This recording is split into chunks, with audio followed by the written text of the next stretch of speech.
Quinn Ewers is a guy they're expecting to be maybe one of the first quarterbacks taken off the board in the NFL draft this year. And you send him to the bench doesn't make a lot of sense to me.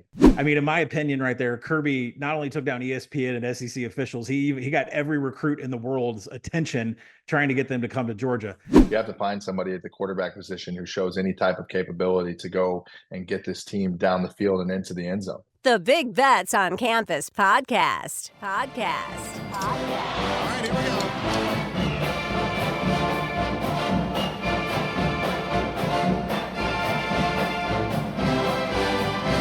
Welcome to week 9 of Johnny's Intangibles. I'm Collin Wilson, and joining me today, as always, is Johnny Manziel to talk about the college football slate that we just had in week 8. Give us a little prep before we get into week 9.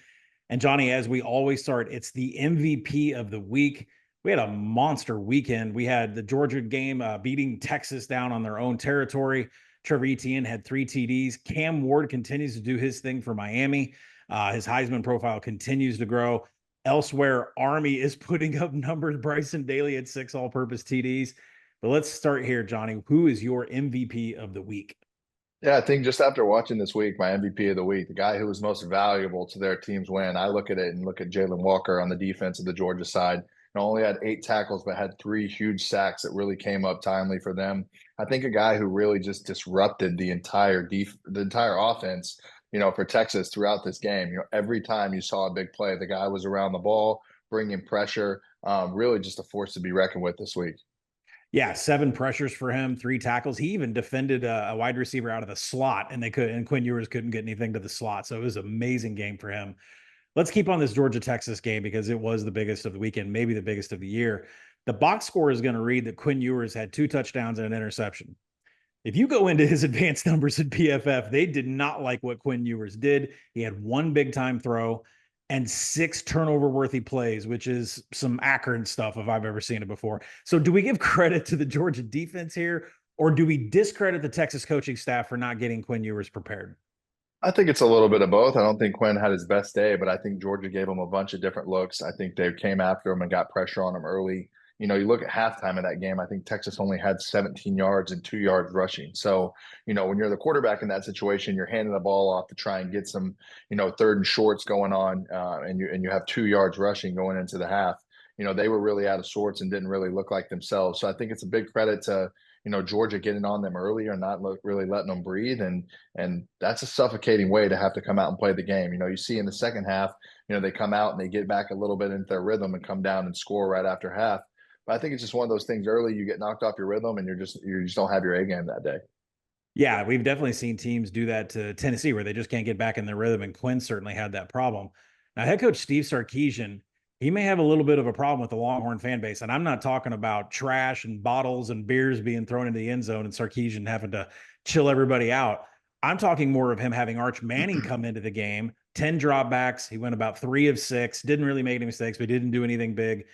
From your days playing as a starter in the past, Johnny, does it help to take a couple series off, get a breather, review the charts, trying to reset yourself? Or is this just detrimental to the fan base is going to be talking about Arch? They're going to want Arch. If Quinn throws 1 more interception, they're going to be down Sark's throat. Was this good for Quinn, though, to get a little bit of a reset? I don't know how you would think, starting your guy and then having him play. Coach Sark came out and said that, this is his guy. He's the starter. He's the leader of this football team. So at no point, throughout would I ever think that I would see, him have to go to the bench. I don't think this is anything that you go to the sideline and you take a look at anything or anything like that. This is I thought during the game, a really weird decision. Obviously, maybe trying to get him a little bit of a spark going, but didn't really, come to fruition the way they wanted to. Quinn Ewers is a guy they're expecting to be maybe one of the first quarterbacks taken off the board in the NFL draft this year. And you send him to the bench doesn't make a lot of sense to me. Yeah, I don't think it did either. Now we have maybe sort of an uncomfortable issue. I don't remember any quarterback being in the room with you at Texas A&M, but if you had an Arch Manning in there and you were Quinn Ewers, does that make things a little bit awkward between the two, or is it business as usual? I mean, everybody treats this as a business now with college football. Or is it going to be awkward between Arch and Quinn Ewers going forward? I don't think it'll be awkward. I think it seems like they have a good relationship. At that point in time, you're just going with what your coach says and trying to, win a football game. And when you're in the position they were in this week, they're really scraping and clawing for anything. So I'm sure they'll be able to figure it out this week and kind of come to a little bit of a resolution. But definitely is going to have some fans, chattering about seeing Arch on the field. Yeah, Quinn Ewers is going to be not worried just about staying on the field, but his NFL draft stock being affected too. Let's move over to the film review. I saw a piece of film. I was fascinated by it. And you as a quarterback, I was dying to get your input on this. So it's going to be on the defense. Usually we do an offensive play, but we're going to do a defensive play. Quinn Ewers knows his tight end is in the slot, and he also knows that his running back, they're going to run passing routes, and they're not going to be able there to block for him from a pass blocking perspective. Georgia is showing a 3-3 front. They quickly run a shift, and then all three linebackers get on the line. All six defenders blitz Quinn Ewers. It's a Texas empty backfield. No one's there to help protect. Quinn knows those guys aren't even turned around ready for a pass. What is Ewers processing here when he sees this stem double mug blitz? Is throwing it away the best possible solution? And at what point does Quinn know that this could be a disastrous play? I mean, I think anytime you go into this empty set, or even if you have a back in the backfield and he's getting out, you have to know that six guys automatically makes you hot. So from there, you're looking, to get this ball to the tight end. And, they end up having a slant that ends up coming open. But, with how late they switch to this and they stem to this, it really doesn't allow him to be able to, change that very much. In a perfect world, you'd want to be able to slide this offensive line, all five guys one way, and then throw hot off one of the end, edge rushers. Instead, in this look, they end up getting two guys free on this. And with that being really problematic as far as him getting the ball out. So when it comes to that and having two free guys, your best option probably is to just get it out of your hand and throw it away. This is a great look by the Georgia defense to be able to get to this and stem to this late. Double A gap pressure is something that I didn't really get into until, a year and halfway through an NFL training camp. So, in a perfect world, you want to slow this down a little bit, but they time it up so well. You just got to know you're hot here and try and get this out to somebody as quick as possible as you're drifting away. It's the reason the Philadelphia Eagles have a defense full of Georgia Bulldogs blitzing the A gap. I have to ask Johnny, because not a lot of us are quarterbacks or ever even played the position at any kind of level. What happens when a defense shifts from an even front to an odd front or vice versa? Does that really mess up the thinking and the processing of how many defenders I have to account for, whether I'm looking at zone or if I'm seeing double man coverage? Does going from an odd to an even or back and forth, does that really matter to a quarterback pre-snap? Probably not in college as much as it does in the NFL. I think, college offenses are a little less tailored around changing protections and things like that. You're usually going to slide one way depending on what it is. So, in this, you just want to try and slide and pick up as many guys as you can and know that you're going to be a hot off one. It's kind of surprising, on this play, seeing the running back not get his head around quick when obviously he takes off out of the backfield. And, the whole team pretty much knows that they've got more coming than you can really block. So, the switch in the front shouldn't matter too much on the college end, or at least it didn't for us. So Kirby does a masterful job calling the defense there during the game. Then his post-game comments were something pulled out of a WWE script. He looks at the ESPN reporter, says, your whole network doubted us. And then they tried to rob us. He's talking about the referees with calls in this place. He says, our intent was not to take pictures, not to do all the superstar stuff. Our intent was to eat. I mean, in my opinion right there, Kirby not only took down ESPN and SEC officials, he got every recruit in the world's attention trying to get them to come to Georgia. So, Johnny, I have to ask, if you were a senior in high school, let's assume all quarterback positions were open, which Alabama assistant would you play for right now? Would you commit to Kirby, Steve Sarkisian, or Lane Kiffin? I think being an offensive guy on my end, I'd want to play for Lane Kiffin. I think with what he does offensively, the quarterback's kind of dream to be able to get in there and learn from a guy like that. But look, all three of these coaches are really, really good at what they do. And really, for me, would really enjoy probably playing for any one of them. Let's shift over to Alabama and Tennessee. Since we mentioned the Crimson Tide, Tennessee won 24-17, all 24 of those points coming in the second quarter. Some big adjustments had at halftime. And the biggest key to the game was the fact that Jalen Milroe was not able to get outside the tackles. He had 11 yards on the ground. Tennessee had 12 quarterback hurries on the day. Can this defensive line take over the Georgia game in Athens? It's on November 16th. Yeah, I think this is obviously one of the real strengths of their team. They're going to have to continue to play like that to play with the Georgia team. I think For them to be able to get that amount of hurries and to be able to, obviously limit what Jalen Milroe like to do so much, which is get outside a little bit. When you stay in those rushing lanes and you keep a quarterback in there sometimes, a guy who's used to getting out and running around, can be a little bit difficult. But, it should be a very good game whenever Georgia and Tennessee lines up. Where does the blame fall for Alabama being 5-2? I was reading they haven't had 2 losses this early since 2007. Is this a product of just a new coaching staff, a new defensive coordinator, the fact that there were concerns around the budget for the NIL, or is this just player execution, or could it be all the things involved for Alabama?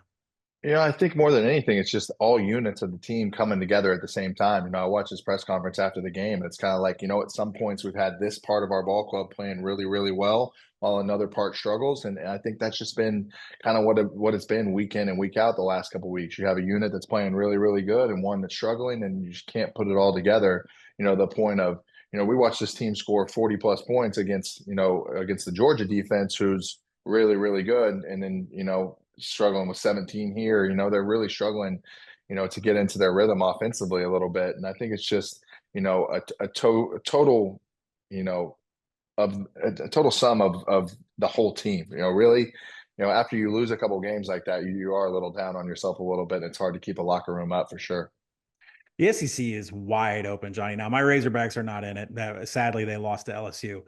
But we have just a glut of 6-1 teams. Let's keep Texas and Georgia out of this conversation. Out of these 6-1 teams, which one do you think is the best? Tennessee, your Texas A&M Aggies, LSU, or Missouri? Because someone's making the playoff out of this group, and they've all got the same record. Yeah, I think we obviously get to see a big showdown this week versus A&M versus LSU. But if I had to pick out of this list, I would probably say that Tennessee throughout this season has probably looked the best out of all 4 teams that we've mentioned here.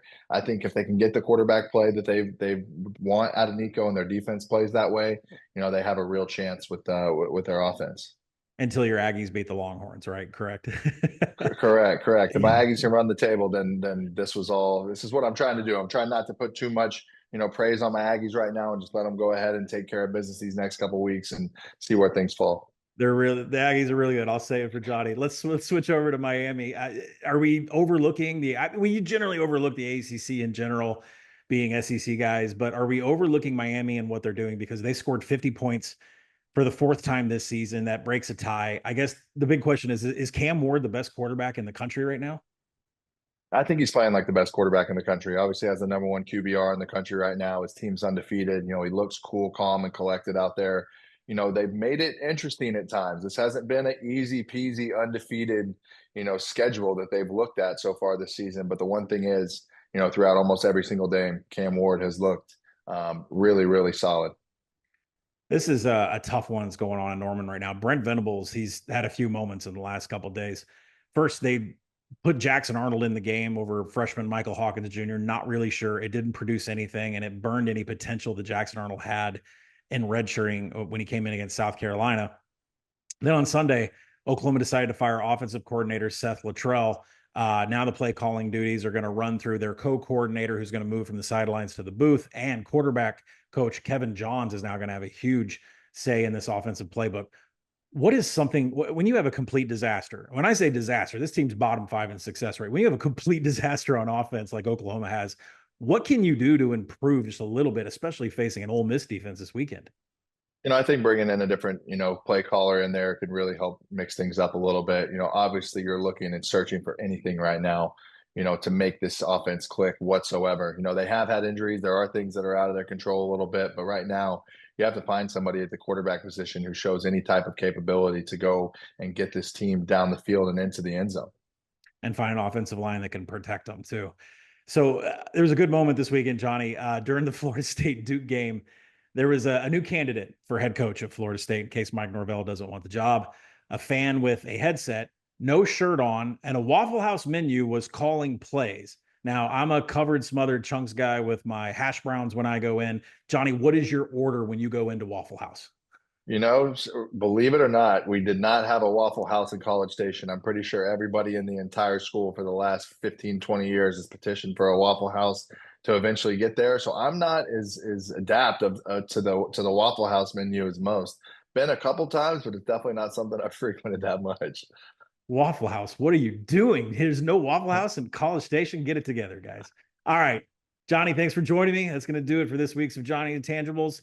We'll be back next week, same time, same place.